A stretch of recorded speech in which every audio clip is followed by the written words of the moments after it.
Attack ads and a surprise takedown of one candidate by the New York Times Editorial Board. Yes, we are in the final week of a heated Democratic mayoral primary. It's definitely heated. Political reporter Marcia Kramer joins us now with the story. Marcia. Well, Jessica and Christine, the New York Times Editorial Board decided not to endorse in the mayoral primary this year, but it is a blistering non-endorsement that is threatening to reverberate through the final days of the campaign because it affects the two frontrunners in the race.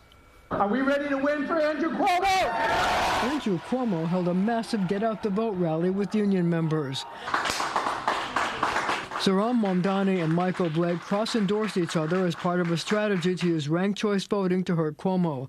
But the development that pulsated through the Democratic mayoral primary was the decision by the New York Times Editorial Board to urge voters not to vote for Mamdani. We do not believe that Mr. Mamdani deserves a spot on New Yorkers' ballots. His experience is too thin and his agenda reads like a turbocharged version of Mr. de Blasio's dismaying mayoralty, said the Times, referring to former Mayor Bill de Blasio. Mamdani poo-pooed it. These are the opinions of about a dozen New Yorkers, and a democracy will be decided by close to 1 million New Yorkers. They certainly have the right to their opinions, and New Yorkers have the right to their votes. Andrew Cuomo was only too happy to agree with the Times. So experience, competence, knowing how to do the job, knowing how to deal with Trump, knowing how to deal with Washington, knowing how to deal with the state legislature.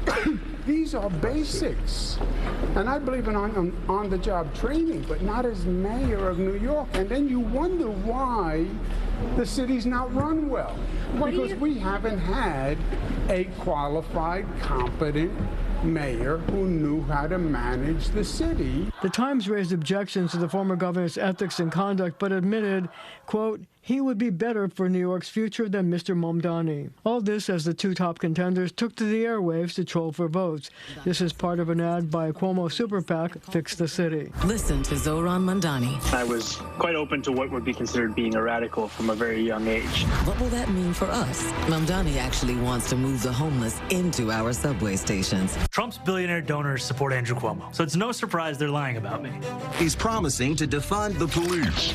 I'll partner with police to deliver real public safety. Brad Lander was endorsed by Peter and Daniel Arbini, whose dad died of COVID in a nursing home. He has gaslighted our family. He's never apologized, and he continues to lie. I mean, it is stunning how little responsibility for Andrew Cuomo's actions he has ever taken. Now, the primary is a week from tomorrow. Early voting has already started, but the ad barrage from all the camps is just getting started. And if you've ever voted in an election in New York, your mailboxes are probably full of flyers from all the candidates. Can't wait. Yeah, every time I look up at the television screen, there's an ad. Yeah. And your mailboxes are going to be stuffed, exactly. too. And it seems like the closer the race gets, the more heated and attacking those ads become, right? And next week is going to be really a real scorcher. doozy. Thanks, Marcia. Thank you, Marcia. By the way, early voting is underway, and it will end Sunday, June 22nd, with the primary election happening Tuesday, the 24th. We have a full voter's guide on our website. Head over to cbsnewyork.com.